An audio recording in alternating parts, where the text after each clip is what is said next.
गांव में दो कुत्ते रहते थे। दोनों आपस में गहरे और अच्छे मित्र थे। साथ साथ रहते और साथ ही सोते थे। उनमें से एक कुत्ता काला था तो उसका नाम कालू था। दूसरा कुत्ता लाल था तो उसका नाम लालू था। एक दिन दोनों कुत्तों ने तीर्थ यात्रा करने की सोची, किंतु वे रास्ता नहीं जानते थे। दोनों ने निश्चय किया कि यात्रा शुरू तो करें, रास्ता तो अपने आप ही निकल आएगा। एक दिन वे दोनों एक साथ तीर्थ यात्रा पर निकल दिए। चलते चलते उन्हें एक गांव दिखाई दिया। काफी रात भी हो गई थी तो वे दोनों एक पेड़ के नीचे सो गए। थके होने के कारण उन्हें नींद आ गई। सुबह होने पर फिर अपनी यात्रा पर निकल पड़े। एक गांव पार किया। दूसरे गांव के पास पहुंचने पर उन्हें भूख लगी। वहां उन्हें 4-5 चूहे दिखाई दिए। लालू की पूंछ खड़ी हो गई। वह कालू से कहता है, क्यों बड़े भाई, आप फरमाओ तो मैं इन 3-4 चूहों की चटनी बना डालूं। कालू ने गर्दन हिलाकर कहा, नहीं भाई लालू जी, हम तीर्थ यात्रा पर निकले हैं और तीर्थ यात्रा में किसी की हत्या करना पाप होता है। कोई दूसरा उपाय खोजो जिसमें कोई जीव की हत्या न हो तथा हमें कुछ ऐसा न खाना पड़े जिससे हमारी तीर्थ यात्रा भंग हो। दोनों कुत्ते एक चौराहे पर रुक गए। वहां पर एक मंदिर था। कुछ देर आराम करने के पश्चात दोनों ने फैसला किया कि अलग अलग दिशा की ओर चलना चाहिए। जिसको जो मिलेगा वही खा लेंगे। एक साथ चलेंगे तो दोनों में से किसी का भी पेट नहीं भरेगा।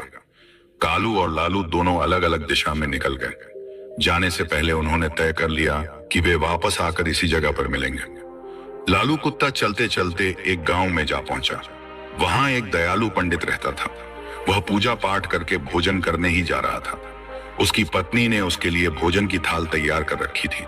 पंडित ने भोजन को भोग लगाया ही था कि लालू कुत्ते ने झट से उसकी थाली में मुंह डाल दिया तथा एक रोटी उठाकर वहां से भाग गया। पंडित ने ईश्वर का नाम लिया और हाथ धोकर उठ गया। पंडित ने अपनी पत्नी से कहा, बेचारे यह गंडक जी भी कितने भूखे हैं, सो आप यह भोजन की थाली इन्हें ही खिला दीजिए। पंडित की पत्नी गुस्से में होकर बोली, आप यह क्या कह रहे हैं? इस गंडक जी को यह थाली, इसमें कितने अलग अलग पकवान हैं। 2 तरह की सब्जी, अचार, दही, खीर, पूरी। पंडित दया भाव से बोला, तुम ठीक कहती हो, पर यह बेचारे भी भूखे हैं। आप तो यह थाली इन्हें ही दे दीजिए। सोच लो कि यह थाली इनके ही भाग्य में लिखी थी। इसके पश्चात पंडित ने लालू कुत्ते को खूब पेट भरकर भोजन करवाया। लालू ने उस पंडित खूब दुआएं दी। उधर कालू कुत्ता एक किसान के यहाँ पहुंचा। किसान अपने खेत में चक्कर लगा रहा था और जंगली जानवरों को खेत से बाहर निकाल रहा था। किसान की पत्नी खाने की थाल रख कर गई थी। थाल में भिंडी की सब्जी थी और बाजरे की रोटियां थीं। खेत का काम पूरा करके वह थाल खोलकर खाना खाने को तैयार हुआ ही था कि कालू ने तुरंत ही उसके भोजन में मुंह डाला और थोड़ी सी रोटी का टुकड़ा तोड़कर भागा। किसान एकदम से गुस्से में आ गया और खड़ा हो उठा। उसकी आंखें अंगारों की तरह लाल हो गईं। उसने अपनी लाठी उठाई और गाली देते हुए उसने लाठी से इतनी जोर से वार किया कि कुत्ते की कमर टूट गई। वह पीड़ा से चिल्लाने लगा।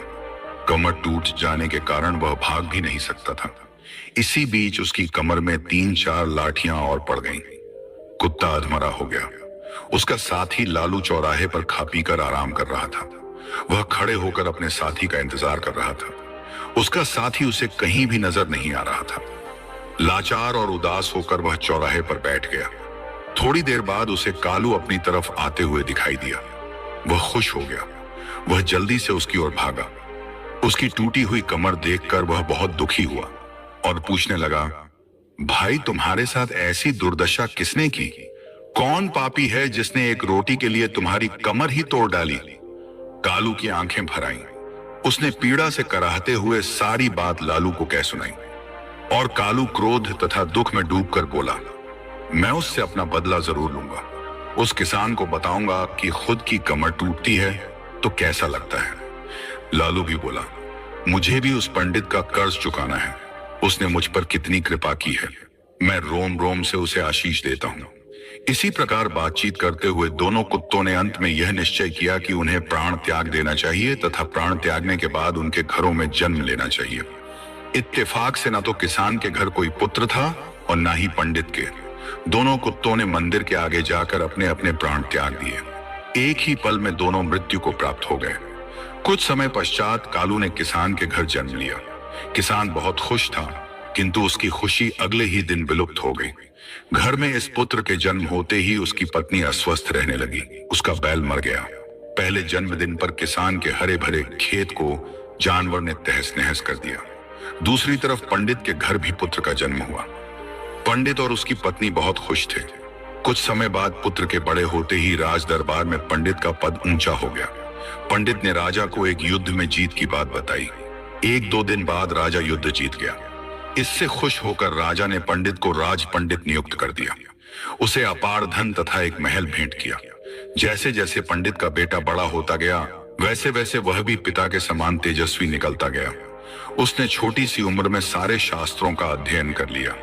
वह बड़े बड़े विद्वानों और पंडितों को शास्त्रार्थ में हरा देता था। इससे पंडित के जीवन में चार चांद लग गए थे। उधर दूसरी तरफ किसान का बेटा नकारा निकला। वह बात बात पर अपने बाप को गालियां देता था, उसे डांटता था। वह जुआ खेलकर बचे कुचे धन को भी उड़ाने लगा। किसान बहुत ही दुखी हो गया था। उसे कुछ समझ में नहीं आ रहा था। आखिर अंत में उसने सोचा कि इसको सुधारने का कोई उपाय करना चाहिए। इस तरह विचार करते हुए वह एक बुद्धिमान व्यक्ति के पास पहुंचा। उसने उसके सामने अपनी समस्या बताई।